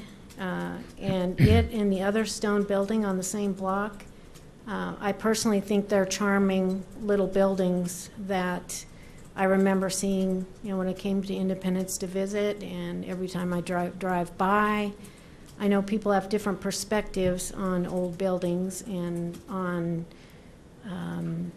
I guess, the continuity of a town, the history of a town. That means different things to different people. Some people like to clear out, have fresh and new and vacant lots and that sort of thing. It looks better to them. I'm on the other end of the spectrum. I would save every one of these old buildings if there was enough money to do that. And so it makes me really sad that is proposed to be removed. It is not in the historic district, as I think was written in the packet, but it is a historic building. It's in the range of 90 years old, plus or minus a few years. And I think this might be moving a little too fast. There was information at the last meeting when Commissioner Yasuzi, Mayor Yasuzi asked to look into this, that the building had been vacant for probably less than a year now, but that it had been rented for a period of time. So I noticed in the packet that it said that it was purchased in 2013 so that it could be removed to make room for tour buses. And I find that, we have some different points of information. It certainly is true that the building has been rented recently, and it was in good enough shape to be rented recently. So that would probably still be an option. And another option would be to sell the building to someone who sees its value, has a use for it. You are quite literally proposing removing a 90-year-old historic building that is not run down and due for demolition like we've been discussing, but rather is in good condition, and you're quite literally doing that to make a parking lot. And I wanted to also mention that there may be one or more individuals that are really busy with the Inch Festival right now who might like to weigh in on this. So I would propose to give the community a little more time to digest this. Thank you very much. Okay, thank you, Lisa. My intent when I asked for a list of property that the city had ownership in, I was just trying to identify facilities that we still had that we no longer had a use for. There are instances to where we have rented office space. We've rented office space at Building D, the temporary city hall, to accommodate state offices when they vacated the ARCO building. And that was to keep not only the office but the jobs here, and the building itself met ADA compliance, which a lot of the buildings in town do not. So it was a good fit for that. But I'm really not in favor of city having ownership in property and they becoming landlords. I would like to see us property that we're holding on to, that we move down the road, give it an opportunity for other people to look at that property, show an interest in it, and make a purchase, and then they invest the money as they see fit to either make improvements or do what they want to with the building. I don't know what the condition of 106 and 108 East Chestnut is. I was going by a previous tenant, had said that they felt like there was some pretty significant issues with the building, interior of the building, the structure of the building inside, that it needed a lot of work. That person has actually moved, and they've rented space at another location in town from someone that owns a public building. So that was my intent when I asked for a list of all the property, and I wanted to consider what this was. I know at one time the idea was to purchase property on that block as it came up for sale with the intent of clearing the property, when that included the Hammond House, which is one, included Joe's Barbershop, which is the other building on the other side of the alley from that. But the intent was to open that lot up for some type of future development that may or may not happen with that. I think that was the original intent. So that was my purpose as far as asking this to come up before the commission. If that gives you some on background and kind of my feelings is how I think about this. We have so many pressing needs, you know, and if we have a building that we no longer have a need for, then we need to move it along and then let a private investor come in, take over that, and then turn it into something. To me, that would make more sense. Commissioner Kaflish? Yeah, when we purchased the building, we were, like you said, looking at securing the property on the block. Mainly, there was some discussion at the time of a development beyond the parking lot, but I think we need to reevaluate the properties that we have.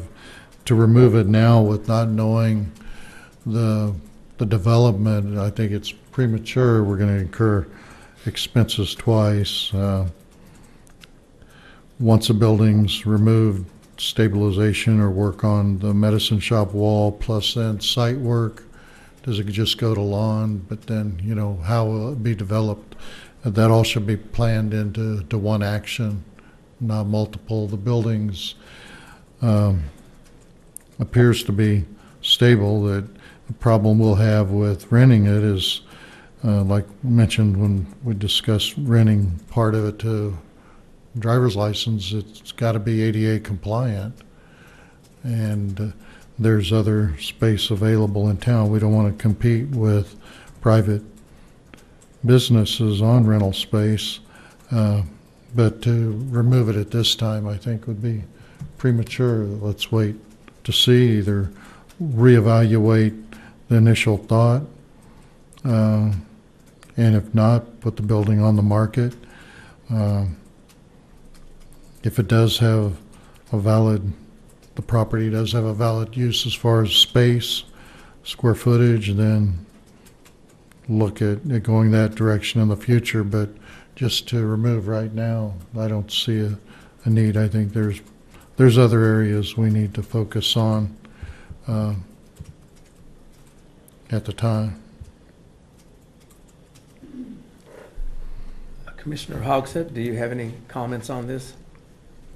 Mr. Mayor, I have to agree with what you said. We need to move on down the road with these properties that we bought many years ago and they're just sitting. I feel like, since I've never been in the building, I would hate to vote on anything tonight, but if we genuinely need that space, I say bring it down. If we don't, then I say put it on the market and get whatever we can, although it's not going to bring much of anything based on downtown prices right now. But I just hate to just put it aside and then let it sit another 10 years before we do anything. Right. Thank you, Gary. I agree with that. I wasn't looking to bring the building down, but I did want us to reevaluate the original purpose of why we purchased the property, and then what our plans were moving forward with the building. If we do no longer have a use for the building, we've rented it out in the past, and we've gotten rent money for it. But to me, I would like us to maybe go through and do an evaluation and determine if this is a building that we can move in the direction of putting putting out for sale. I think I'd rather do that than to come here tonight and consider the removal of the building. I think that wasn't my intent when I asked for the list, but I wanted to establish what we were going to do with this property because it sits vacant now, and I didn't want it sitting vacant for years like another property I'm thinking of right now that we're just sitting and we're paying maintenance and utilities on and for what? So that was my intent. So I'm not comfortable myself at moving forward and condemning this building and to remove it. But I do want us to determine what we're going to do with the building moving forward. This is a building that we're going to market and put out for the public for sale, and then have an investor come in and do something with it. But it appears to be that it may not be a building that the city needs to continue to have ownership in. So that's my opinion.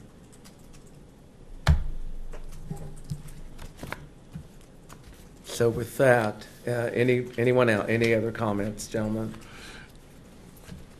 No, I agree with both you and Gary of looking at if we're not going to have a plan for the space, then put it on the market or whatever, but that can be decided later. Right. I agree. Like I said, that was the intent when I asked for a list of property, because I had no idea what we had, and I wanted to see what we would be able to move down the road. So with that, I'm going to make a motion. I move to authorize the removal of 106. That you're making a motion to remove the property? No, well, my intent is to vote. Just don't do anything. Okay, I was going to, okay, yeah. Gotcha. I'm thinking just table it for now, and we'll review the property. Yeah. Okay. All right, that's what we will do. I thought you were going to go ahead and vote to have it toward. No. Okay, sorry. No. Yeah. No, sorry. I know the things I do up here can be very confusing to you out there, and trust me, they're confusing to me too sometimes. Okay, moving right along. We've all had a chance to look at the reports, the city board minutes, and all that. And we're moving to city manager's comments. A couple of comments. First, I think you're aware, but we've now advertised bids for the Peter Pan Extension project. Finally got the approval to go forward with that, so they're actually out to advertising, and the bids letting will be, I think, June 21st or 20. It was a 30-day period, so okay. It'll be in probably second or third week of June. Secondly, just like to commend city staff with this past weather event. Amazing teamwork, and just every department was involved in handling this, and it's not over yet, you know, in case you haven't been down Park Street lately. But we're still expecting more rain, but staff has just done an outstanding job, and I'd like to recognize them. Yeah, I would like to thank all the city staff that's put in a lot of hours. I worked for a utility for a lot of years, and I know what kind of work goes involved on that side, and I can imagine what it is on the city side, because your services still have to be provided. They don't stop when I work for the utility. The lights just don't go off because it's flooded. You still have to have a plan to get lights on and to keep your infrastructure safe and keep the public safe. So kudos to the workers out there that show up every day and do what they have to do. Just to quickly tag on to that too, we not just city staff, but we worked well with both Westar and Atmos because they were involved. Obviously, sometimes we'd have to go in and turn off the gas or turn off the electricity, and they were great to work with. Okay, good. All right, Commissioner comments. Mr. Flish?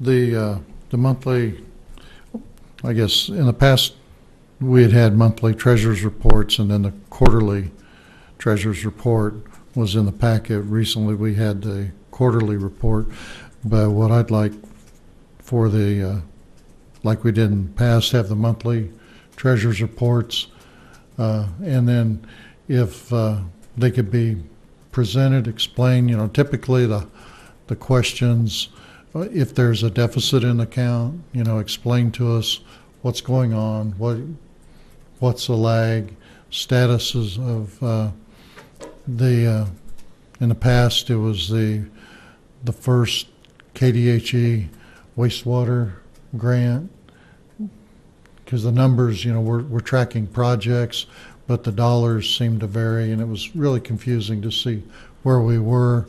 And as we've got the KDHE loan for the water treatment plant, just a short summary of those events so that we'll know what's going on, and it would help track where funding is and project. Written comments in the report, No. not just oral. Just oral. Oral. No, just an oral report. Right.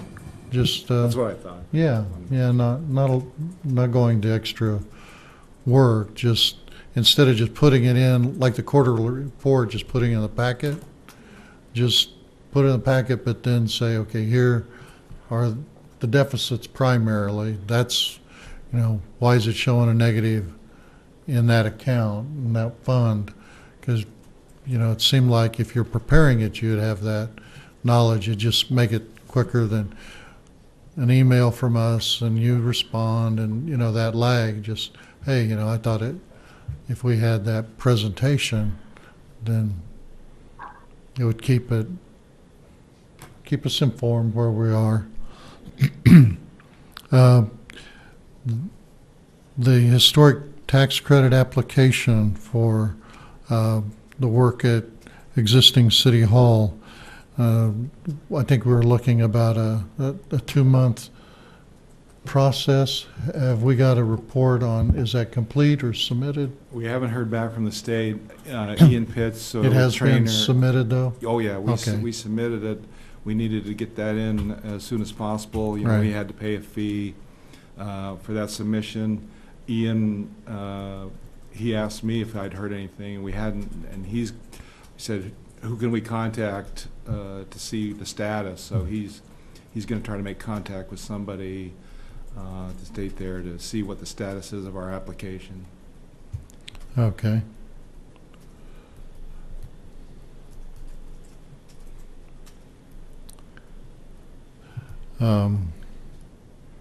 Then the contract for construction, the project, did they get that back to you? Yes, that's executed, and they're Okay. actually in the building now. Okay. Hoffer and Hoffer. Okay. We discussed about contacting some marketing companies for the Building D. Have we had any marketing companies interested? We haven't pursued that yet. Okay. I'll make a note of that. We haven't. That was it? I'd like to add George Realty in Coffeyville dealt with Martin's Realty out of Wichita. Matter of fact, he was working for Martin's, and they have industrial commercial buildings. They have some facilities, primarily medical clinics that they're marketing in the Wichita area. Now, I don't know whether that would be a viable company to check into, but that was one that he was working for, and that was the one that had originally identified